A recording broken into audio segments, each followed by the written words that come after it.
13장입니다. 13장 8절. 13장 8절로 13절까지 함께 읽도록 하겠습니다. 사랑은 언제까지나 떨어지지 아니하되 예언도 패하고 방언도 그치고 지식도 패하리라. 우리는 부분적으로 알고 부분적으로 예언하니 온전한 것이 올 때에는 부분적으로 하던 것이 패하리라. 내가 어렸을 때에는 말하는 것이 어린아이와 같고 깨닫는 것이 어린아이와 같고 생각하는 것이 어린아이와 같다가 장성한 사람이 되었으면 어린아이의 일을 버렸노라. 우리가 지금은 거울로 보는 것 같이 희미하나 그때에는 얼굴과 얼굴을 대하여 볼 것이요 지금은 내가 부분적으로 아나 그때에는 주께서 나를 아신 것 같이 내가 온전히 알리라. 그런즉 믿음, 소망, 사랑 이 세 가지는 항상 있을 것인데 그 중에 제일 사랑이라. 아멘.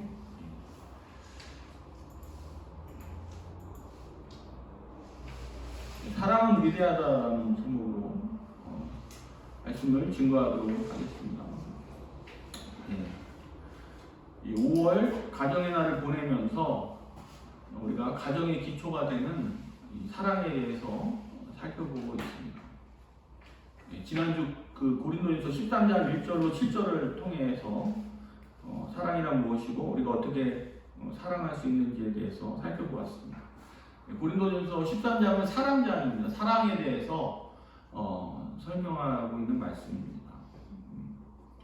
그래서 우리가 사랑이란 무엇인가 설명하기가 막상 아는 것 같지만 설명하기가 쉽지 않죠. 그래서 바울 사도가 사랑이 무엇인지 13장 1절로 4절에서 이렇게 7절까지 잘 설명해 놓았습니다. 사랑이란 무엇이라고 설명합니까? 오래 참는 것이다. 오래 참고 기다려주는 것이라는 거죠. 주위 사람을 이렇게 오래 참고 기다려주는 것입니다. 그리고 온유한 것이다. 온유한 게 뭡니까? 비록 이렇게 마음에 안 들지만 호의를 베푼다는 것입니다. 그것이 온유한 것입니다. 그리고 성내지 않는 것이다. 화내지 않는, 함부로 화내지 않는 것이다. 우리가 사랑하는 사람들과 같이 있을 때도 화가 나지 않습니까? 여러 가지로 화날 일이 많이 있는데 화내지 않는 것입니다. 이렇게 해서 또 여러 가지 무례히 행하지 않는 것이다. 이런 말씀들이 있습니다. 이게 다 사랑을 어떻게 행해야 되는지 가르쳐 주는 것입니다. 자랑하지 않는 것이다. 교만하지 않는 것이다. 악한 것을 생각하지 않는 것이다. 우리가 화가 나면 이제 악한 생각이 들잖아요. 막 때려주고 싶은 생각도 들고 악한 생각이 드는데 사랑은 그렇게 행하지 않는 것이라는 것입니다. 모든 것을 참고 믿어주는 것이다. 이렇게 사랑을 정의하고 있습니다. 근데 우리가 어떻게 이 사랑을 행할 수 있다고 했어요? 바로 이것이 하나님이 우리를 향한 사랑인데 우리가 그 사랑을 모방하는 거라고 했어요. 우리가 본받고 우리가 함께 우리도 사랑을 하나님 그 사랑을 우리에게 해주신 것을 우리가 또 이웃에게 그 사랑을 행하는 것이라는 것입니다. 모방하여서 행하는 것이라는 것입니다. 우리가 사랑하면 그 남녀 간의 사랑만 생각하기 쉽잖아요. 사랑은 그런 것도 사랑의 한 부분이지만 중요한 것은 바로 오래 참고 그런 온유하고 성내지 않고 참아주는 어쨌든 그런 것들을 우리가 하나님이 우리에게 하신 그 사랑들을 우리가 모방하는 것입니다. 8절로 이제 13절부터는 계속해서 우리가 어떻게 사랑할 것인가를 또 설명해주고 있는데 마저 이렇게 살펴보도록 하겠습니다. 우리 8절로 9절을 같이 읽어보겠습니다. 8절로 9절. 사랑은 언제까지나 떨어지지 아니하되 예언도 패하고 방언도 그치고 지식도 패하리라. 우리는 부분적으로 알고 부분적으로 예언하니. 사랑의 절대성을 대해서 얘기하고 있죠. 사랑은 언제까지나 떨어지지 않는다. 사랑은 언제까지나 없어지지 않는다. 하는 것입니다. 여기서 이 사랑이 얼마나 가치가 있고 중요한지를 말씀하고 있습니다. 떨어지다를 이 헬라어로 보면 실패하다, 파멸당하다 이런 뜻이 있다고 해요.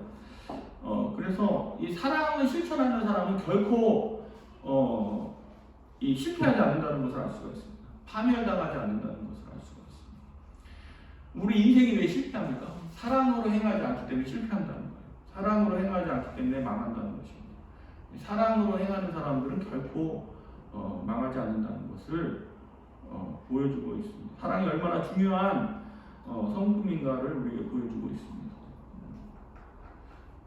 그리고 이 사랑은 언제까지 떨어지지 않는다 그랬는데 이게 이 계속적으로 유효하다는 것이죠. 우리가 이 현재에서만 사랑이 필요한 게 아니라 죽어서도 우리 사랑이 필요하다는 거예요. 천국에서도 사랑은 끝나지 않고 유효하다는 것입니다.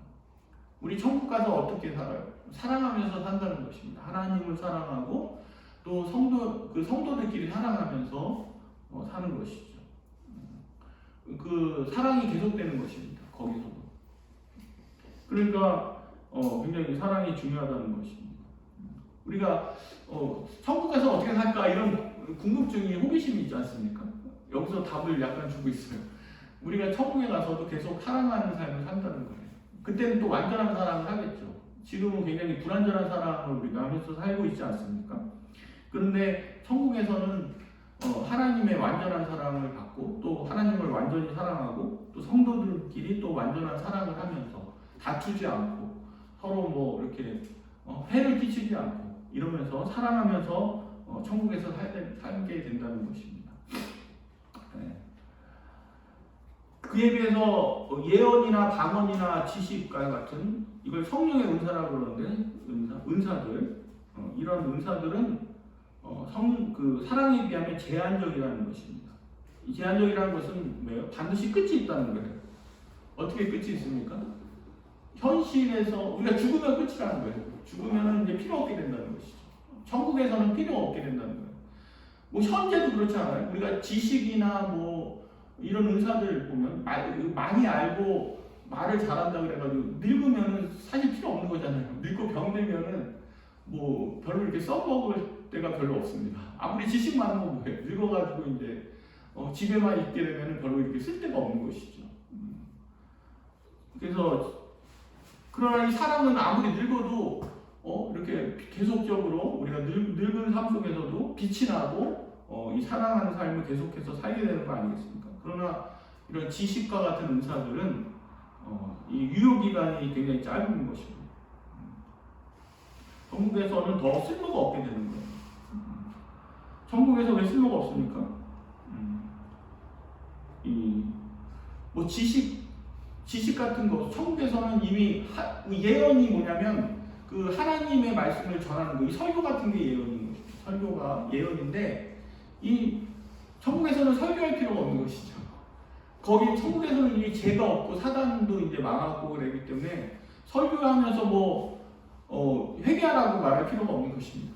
그리고 설교하면서 하나님에 대해 하나님이 어떤 분인지 알려주잖아요. 설교하면. 그런데 자기가 직접 하나님 보고 하나님과 대화하는데 설교가 뭐가 필요하겠어요.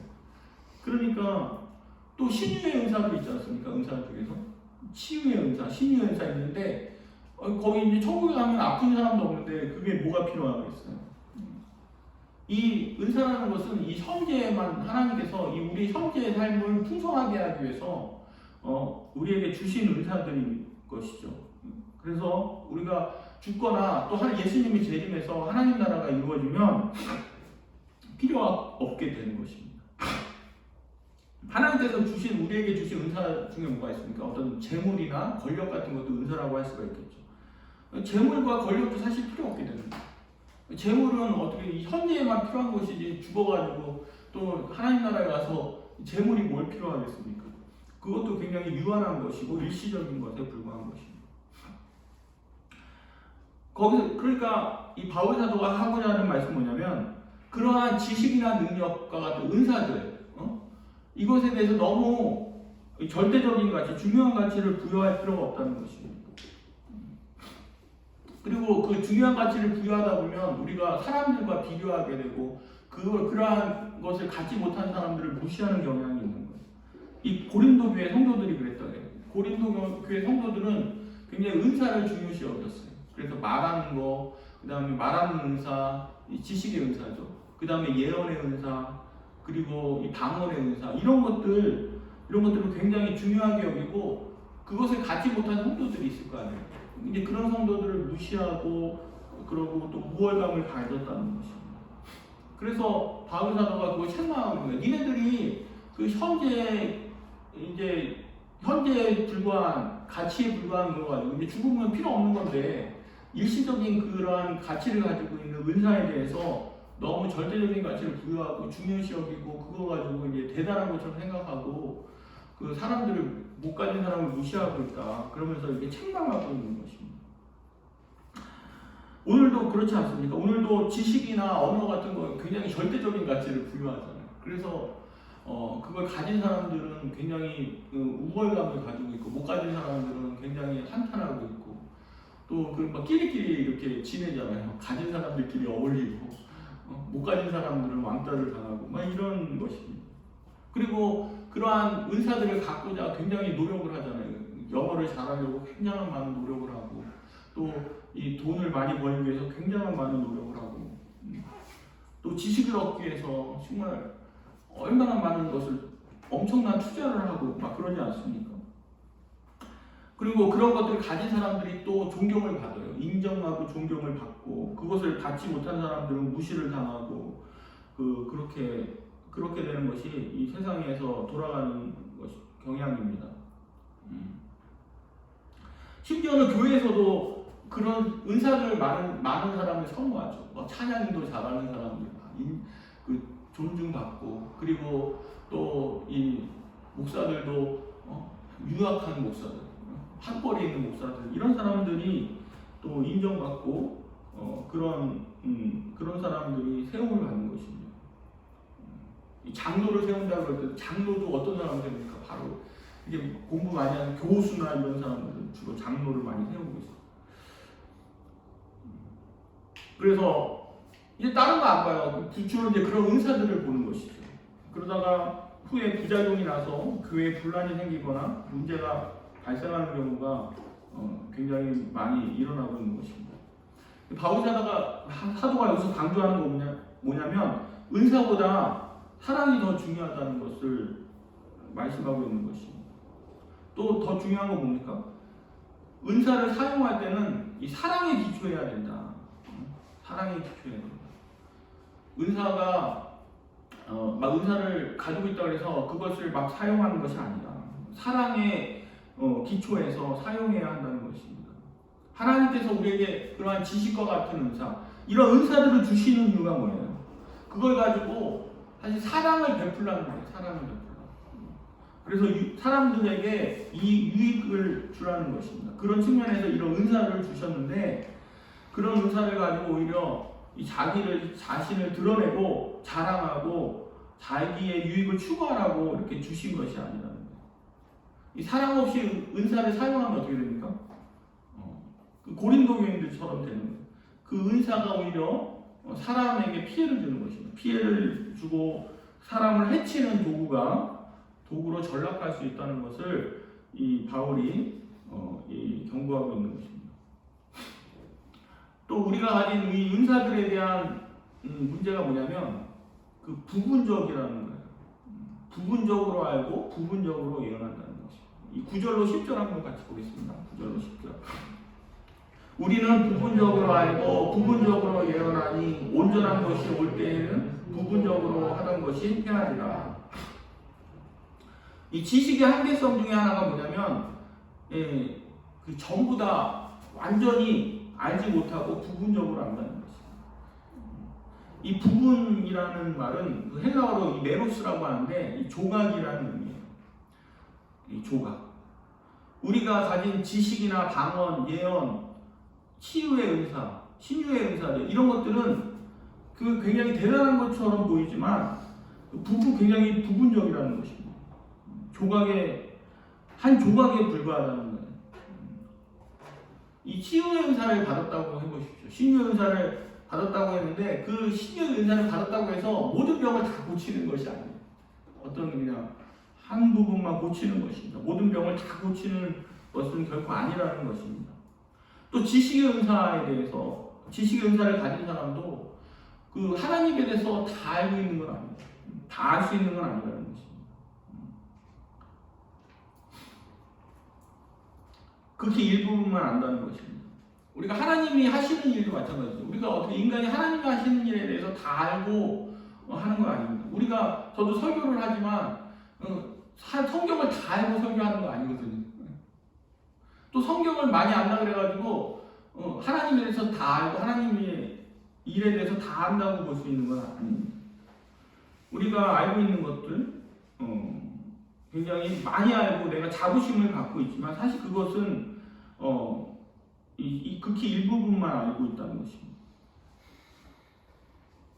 그러면서 마치 우리가 전부 다 알고 있느냐 행동할 때가 많이 있지 않습니까?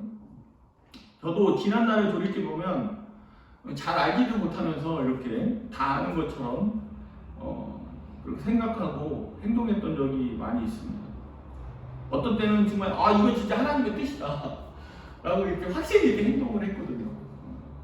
확실히 이렇게 행동했는데 지나놓고 보니까 하나님의 뜻이 아니었던 것 같아요.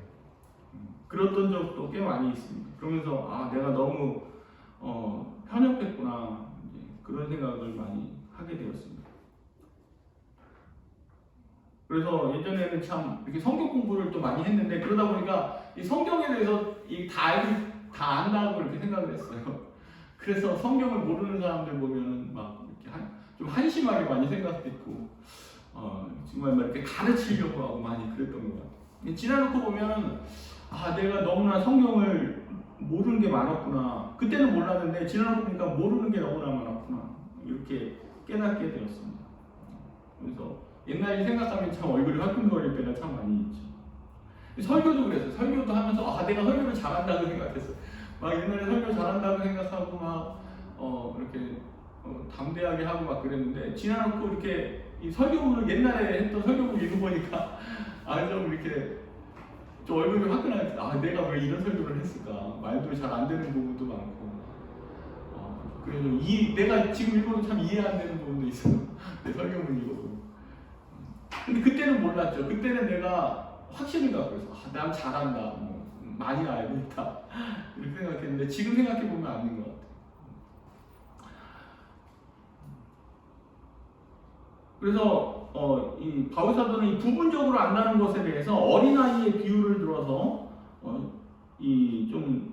좀 더 구체적으로 설명하고 있는데요. 11절 한번 볼까요? 11절. 내가 어렸을 때에는 말하는 것이 어린아이와 같고 깨닫는 것이 어린아이와 같고 생각하는 것이 어린아이와 같다가 장성한 사람이 되어서는 어린아이를 버렸노라. 아멘. 이 어린아이와 같았다, 깨닫는 것이 어린아이와 같았다, 장성한 사람이 되어서는 어린아이를 버렸노라. 이게 무슨 말이냐면 우리가 어렸을 때는요 정말 마냥 좋잖아요. 내가 가지고 있는 장난감도 최고인 줄 알고 그리고 내가 그 부모가 나를 최고로 사랑하는 줄 알고 내가 최고인 줄 알죠. 그리고 막 이렇게 하여간 뭐 해맑고 뭐 그래요. 그래서 자기가 최고인 줄 알고 그래요. 근데 또 나이가 커가면서 어떻습니까?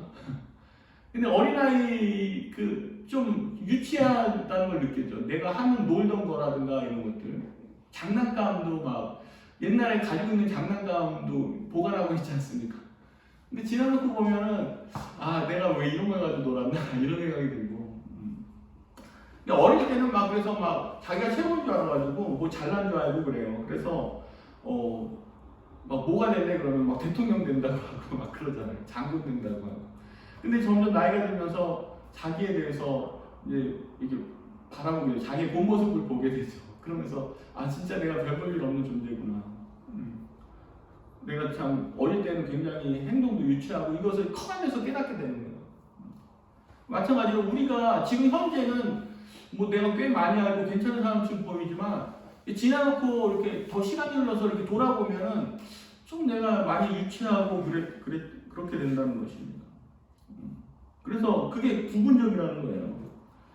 우리가 지금 현재 알고 있는 것이 굉장히 많이 알고 굉장히 그런 것처럼 보이지만 굉장히 부분적이라는 것입니다. 실제로. 지금 인간이 가진 지식과 기술이 얼마나 대단한 것처럼 보입니까? 정말 대단하잖아요. 그러나 시간이 지나서 돌이켜보면 굉장히 또 별볼이 아닌 것으로 보여요. 예전에 컴퓨터를 보십시오. 이 모니터도 얼마나 크고 이렇게 뚱뚱하고 이랬습니까? 근데 그때는 또 그게 최신형이었거든요. 사람들이 그거 보면서 막 감탄하고. 근데 지금 보면 얼마나 이게 슬림합니까? 이 모니터 굉장히 얇아졌죠. 텔레비전도 얇아졌고. 그때는 상상도, 지금 이렇게 벽걸이 TV가 나올 거라고는 상상도 못했을 거예요. 이 컴퓨터, 그 핸드폰도 그래요. 옛날에 핸드폰 얼마나 무전기가 생겨가지고. 근데 그때도 그 처음 나왔을 때는 감탄했죠. 야, 어떻게 버스에서 자동차에서 전화를 받아 이러면서 이렇게 감탄하고 그랬는데, 만약에 그 옛날에 그 시커먼 핸드폰 그거 들고 다니는 사람 누가 있겠습니까? 그거 보면은 우리가 어떻게 저렇게 좀 굉장히 유치해 보이잖아요. 지금 생각해 보면. 10년 전에 노트북도 시커매가지고 막 이렇게 두꺼웠어요. 마치 데스크탑처럼 그렇게 두꺼웠는데 지금은 노트북도 얼마나 슬림합니까? 그러나 또 앞으로 1, 20년 후가 지나면 또 어떨까요? 지금 있는 이런 노트북도 그 10년, 20년 후에 보면은 굉장히 유치하게 보일 수도 있을 것입니다. 어떻게 이런 걸 쓰나 막 이렇게 생각할 수 있을 거예요. 이렇게 인간의 지식은 온전하지 못하고 부분적일 수밖에 없다는 것입니다. 지금 과학자들이 그 지구의 나이를 45억 년이라고 주장하잖아요. 근데 18세기에는 7만 년이라고 생각했다고 합니다. 그리고 1900년대에는 20억 년, 1960년대에는 35억 년으로 늘어났고 지금 현재 45억 년이라고 주장하고 있는데 이게 또 언제 바뀔지 몰라요. 한 몇십 년 후에는 또 지구의 나이가 한 60억 년으로 늘어날 수도 있는 것이죠. 이 별의 숫자도 마찬가지. 지금 별이 은하계 안에 있는 별이 옛날에는 2007년까지는 1000억 개가 있었다고 해요. 은하계 안에. 근데 지금은 1조개, 더 자세하게 이제 살펴보니까 1조개도 된다고 그러고요. 이렇게 인간의 지식은 부분적이고 이렇게 온전하지 못하는 것입니다. 이렇게 온전하지 못한 부분적인 지식으로 자기가 전적으로 옳다고 생각하고 다른 사람은 틀렸다고 이렇게 판단하고 하는 것입니다. 내가 왜 화를 내죠? 나는 전적으로 옳고 다른 사람은 전적으로 틀렸다고 생각하기 때문인 것입니다. 하지만 사랑은 성내지 않는 것이라고 말씀하죠. 즉 사랑이라는 게 뭡니까? 내가 부분적으로 알고 내가 틀렸다고도 틀렸을 수도 있다 이렇게 생각하는 것입니다. 다른 사람이 옳을 수도 있다고 이렇게 생각하는 것이 바로 사랑인 것입니다. 우리가 참 옛날에 이렇게 돌아보면 틀린 거를 그때는 옳았다고 생각하는데 지금은 굉장히 틀린 게 많아요. 돌아보면. 근데 어떻게 옛날에 그렇게 생각했는지 참 모르겠어요. 정말 인간이 얼마나 인간의 가진 지식이라는 것이 한계적이고 부분적인가를 우리가 알 수가 있는 것입니다. 그래서 우리는 지금 내가 가진 지식이나 능력에 대해서 겸손해야 됩니다. 내가 가진 은사들이 한 조각에 불과하다는 것을 우리가 알고 항상 겸손해야 하는 것입니다. 우리 장이 코끼리 만지기라는 그런 속담이 있죠. 그 미숙한 사람이 일부분만 보고 전체를 판단한다는 것입니다. 우리 인간관계가 이러기가 쉬워요. 그 사람의 어느 한 면만 보고 전체를 판단하는 것입니다. 우리 사람의 한 면만 보고 전체를 판단하는 경우가 얼마나 많습니다. 그래서 인사를 한번 안 했다고 해서 예의가 없는 사람으로 간주하거나 나한테 한번 서운했다고 해서 이기적인 사람으로 이렇게 판단하는 경우가 있습니다. 우리는 겉모습만 보고 일부분만 보고 함부로 판단하고 부정적으로 판단한다면 나중에 큰 손해를 보게 될 것입니다. 여러분들 이 사랑은 뭐예요? 오래 참는다고 그랬어요. 사랑은 오래 참는다고 그랬는데 우리가 오래 참으면서 잘 관찰하고 판단해야 하는 것입니다. 그러다 보면 나중에 생각이 달라질 수 있어요. 처음 이렇게 볼 때는 정말 별 볼 일 없는 사람처럼 보이는데 오래 지내고 보니까 저 사람이 참 진국인 거예요. 그럴 수 있는 거 아니겠습니까? 그리고 또 처음에는 볼 때 참 괜찮은 사람처럼 보였는데 지나놓고 보니까 참 문제가 많은 사람이라는 생각이 들 수도 있는 것입니다. 우리가 한 단면만 보고 그렇게 판단하는 것은 사랑이 아니라는 것입니다. 유대인들이 예수님을 왜 죽였습니까? 한 모습만 본 거예요. 겉모습만 보고 한 부분만 보고 예수님은 정말 이렇게 이단이다, 이렇게 하나님을 모욕했다고 이렇게 생각하면서 죽인 거예요. 그러니까 이 예수님께서는 나중에 보니까 예수님은 하나님의 아들이셨고 정말 이 복동이었어요. 그런데 유대인들은 그걸 알아보지 못하고 그 굴러 들어온 복을 차버리고 만 것입니다. 근데 이방인들이 그 유대인들이 차버린 복을 이방인들이 냉큼 그걸 가져가지고 이방인들이 복을 받은 것이죠. 유대인들이 차버린 복을 넘치게 받게 된 것입니다. 우리 13절 보겠습니다. 13절에 그런즉 믿음, 소망, 사랑 이 세 가지는 항상 있을 것인데 그 중에 제일은 사랑이라.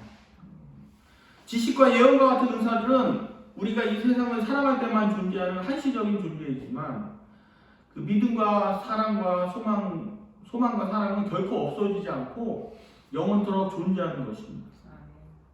하나님을 믿는 믿음은 결코 없어지지 않습니다. 우리가 하나님께 바라는 것들도 주님과 함께 있으면서 계속될 것이고 주님의 사랑을 받고 주님을 사랑하는 것도 항상 계속될 것입니다. 그런데 믿음, 소망, 사랑 중에서 사랑이 제일이라는 것입니다. 그 중에서도 사랑이 제일이라는 것이죠. 그러니까 사랑이 제일이라는 것은 사랑이 가장 위대하다는 거예요. 사랑이 가장 위대하다. 그러니까 이 지식이 많은 사람보다 어떤 사람이 더 위대합니까? 믿음 좋은 사람이 더 위대하고 믿음이 좋은 사람보다 사랑이 많은 사람이 더 위대하다고 볼 수가 있는 거예요. 저 사람은 믿음 좋다. 우리 그런 소리 듣기 좋아하잖아요. 근데 사실 그 소리보다 저 사람은 사랑이 많다. 사랑이 풍성하다. 이 소리를 우리가 들어야 됩니다. 믿음보다 사랑이 더 중요한 것입니다. 사랑 없는 믿음이 있을 수 있어요. 사랑 없는 믿음. 내가 믿음으로 이렇게 행하는데 사랑 없이 행할 수가 있는 것입니다. 그런 믿음은 오히려 독이 될 수도 있는 것이죠. 이 소망은 우리가 하나님께 바라는 목표입니다. 하나님 나라에 빨리 도래하고 하나님 나라를 누리기를 소망합니다. 그뿐 아니라 우리 이 세상에 살면서 필요하고 바라는 소망이 있습니다. 그 소망을 이루어 주시길 구하는 것이 믿음이죠. 근데 우리가 소망하고 믿음으로 구할 때 어떻게 해야 됩니까? 바로 사랑의 기준으로 해야 된다는 거예요. 사랑의 기준으로 바라고 구해야 한다는 것입니다. 여러분들 하나님 나라가 빨리 이루어지기를 소망하지 않습니까? 그리고 그걸 위해서 기도하잖아요. 북한에 하나님 나라가 이루어지기를 소망하지 않습니까? 하루빨리 통일이 되기를 기도하지 않습니까?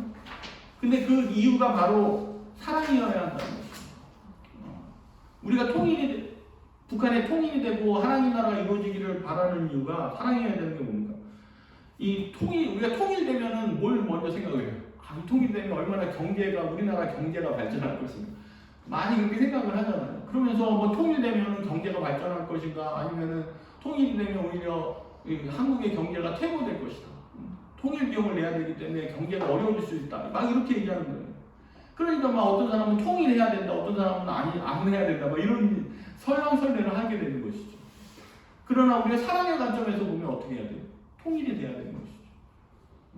그 북한에 자유가 없고 막 이렇게 독재 정권 밑에서 고통당하는 영혼들 생각하면 하루빨리 통일이 이루어져야 되는 거 아니겠습니까? 그리고 이산가족 때문에 우리 남쪽에서도 고통당하는 사람들이 얼마나 많아. 이산가족 때문에. 그래서 그런 사람들을 위해서 우리가 통일을 해야 되는 거예요. 경제적인 이유를 통일하는 것이 아닙니다. 사랑의 관점에서 우리가 통일해야 되는 것입니다. 그러면 답은 하나밖에 없는 거죠. 빨리 하나님께서 이 북한의 통일을 이루어 주셔야 됩니다. 그래야지 이 악으로부터 고통당하는 영혼들이 거기서 벗어날 수가 있는 거 아니겠습니까?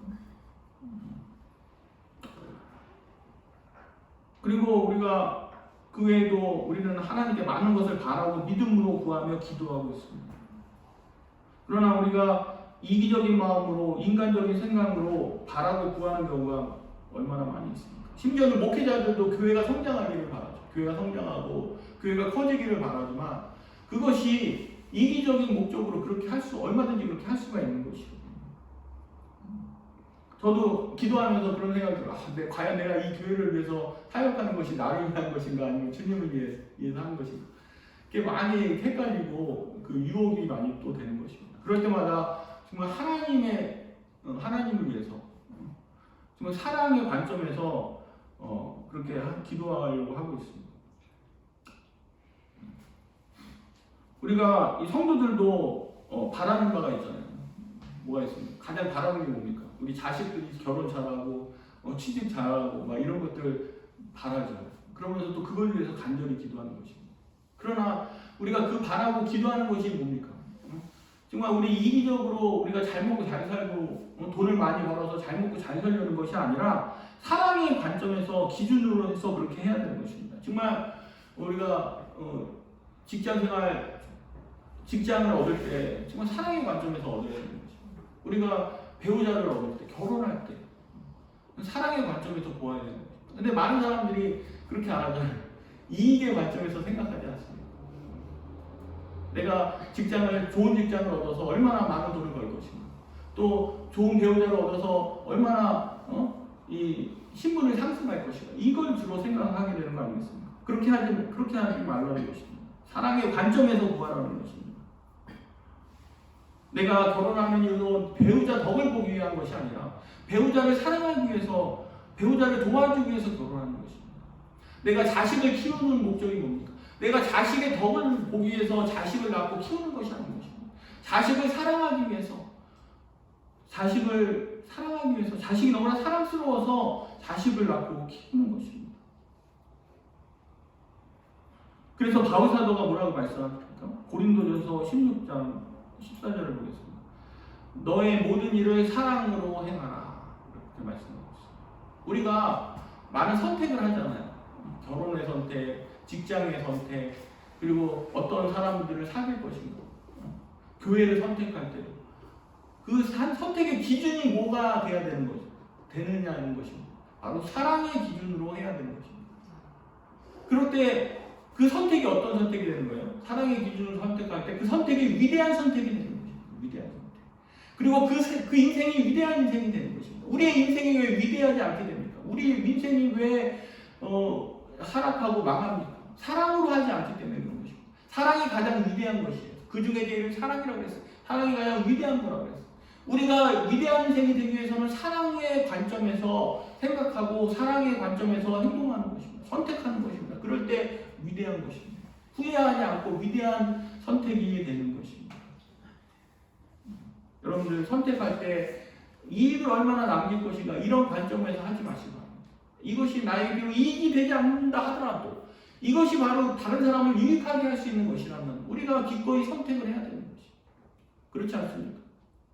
저도 이 말씀을 준비하면서 돌아봤어요. 내가 과연 사랑의 선택 기준으로 선택을 했는가 돌아봤더니 제가 이제 옛날 과연 제가 목회를 하게 된 것이 나는 왜 목회를 했을까 생각해봤더니 정말 저는 너무나 우리 이 교회가 걱정이 됐어요. 교회가 걱정이 되고 어떻게 하면 교회를 살릴 것인가 이것을 고민했어요. 그러다가 이제 나보고 목회를 했으면 좋겠다고 제안이 들어왔어요. 그러니까 내가 이 교회를 위해서 내가 목회를 해야 되겠다. 이 교회를 살리기 위해서 목회를 해야 되겠다. 이렇게 생각을 하고 제가 목회를 하게 됩니다. 근데 사랑의 기준으로 한 것이죠. 근데 딱 목회를 하니까 후회가 됐어요. 너무 힘들고 되는 것도 없고 막 후회했는데 지금 생각하면 잘했다는 생각이 듭니다. 내가 정말 처음은 후회했는데 잘했다는 생각이 들어요. 그 결코 진짜 사랑으로 선택했더니 후회가 없구나 이런 생각을 하게 되었습니다. 또 자녀도 마찬가지로 제가 셋째를 낳았는데 왜 셋째를 낳았냐면 애들이 너무 좋은 거예요. 그리고 사랑스러운 거예요. 그래서 낳았고 또 우리 아들이 왠지 또 그 생각이 들었어요. 심심할까? 아들이 얼마나 심심할까? 그런 생각이 들었어요. 우리 아들한테 아들을 하나 낳아서 우리 아들이 둘이 이렇게 같이 재밌게 놀면 좋겠다 이런 마음이 들었어요. 그래서 셋째를 낳았는데 또 셋째 낳고 보니까 또 약간 후회가 몰려왔어. 너무 돈이 많이 들어가고 그리고 돈도 많이 들고 힘도 많이 들어가고 이래서 좀 후회했는데 지금은 너무 셋째가 있으니까 너무 좋은 거예요. 처음에 후회했는데 그래서 역시 이게 사랑으로 선택하니까 잘 됐다 이런 생각이 들어요. 정말 우리가 사랑으로 선택하면 결코 실패가 없고 후회가 없고 정말 하나님 앞에서 정말 위대한 선택이다 이런 생각을 하게 되는 것입니다. 정말 우리는 살아가면서 많은 그 선택의 기로에 서게 되는 것입니다. 많은 결정을 해야 돼요. 그럴 때 정말 고민되잖아요. 이거 어떻게 해야 되나? 근데 많은 사람들이 이익의 관점에서 선택하잖아요. 결정하지 않습니다. 그렇게 하면 안 되는 것입니다. 우리 크리스천은 어떻게 해야 돼요? 하나님의 관점에서 선택해야 되고 사랑의 관점에서 선택해야 되는 것입니다. 그럴 때 정말 그 선택은 정말 위대한 선택이 되는 것이고 그 선택을 하는 삶은 위대한 삶이 되고 인생이 되는 것입니다. 이러한 정말 은혜가 있기를 주님의 이름으로 축원합니다. 네, 우리 13절 말씀 같이 읽고요. 설교를 마치겠습니다. 그런즉 믿음, 소망, 사랑 이 세 가지는 항상 있을 것인데 그 중에 제일은 사랑이라. 아멘. 기도하겠습니다. 하나님 아버지 참 감사를 드립니다. 우리에게 정말 우리를 너무나 사랑하셔서 우리를 항상 참으시고 우리에게 온유하시고 우리에게 풍성한 사랑을 주시니 감사를 드립니다. 하나님 아버지 우리가 이 귀한 사랑을 받은 존재인데 또한 하나님 아버지 우리가 참 우리가 살면서도 주님이 우리 사랑하신 것처럼 사랑으로 행하는 저희가 되게 하여 주시옵소서. 모든 일을 할 때 다 사랑의 기준으로 우리가 판단하고 결정하고 선택하는 저희들 되게 하여 주시옵소서. 사랑이 가장 위대하다고 말씀하고 계십니다. 하나님 아버지 우리가 사랑으로 선택하고 결정할 때 그 결정이 가장 위대한 결정이 될 것이고 우리가 사랑으로 참 행할 때 우리 인생이 가장 위대한 인생이 될 줄 믿습니다. 하나님 아버지 참 우리가 돌아보면은 이 후회하는 것이 많습니다. 하나님 아버지 그럴 때 우리가 사랑으로 행하지 못했기 때문에 후회하는 것인 줄 압니다. 하나님 아버지 우리가 앞으로 남은 인생을 사는 가운데 사랑으로 판단하고 사랑으로 결정하고 사랑으로 선택하는 그러한 남은 인생 살게 하시고 그런 말미암아 우리가 남은 인생이라도 정말 이 실패하지 않은 위대한 인생으로 남을 수 있게 하여 주시옵소서. 감사드리며 예수 그리스도 이름으로 기도하옵나이다.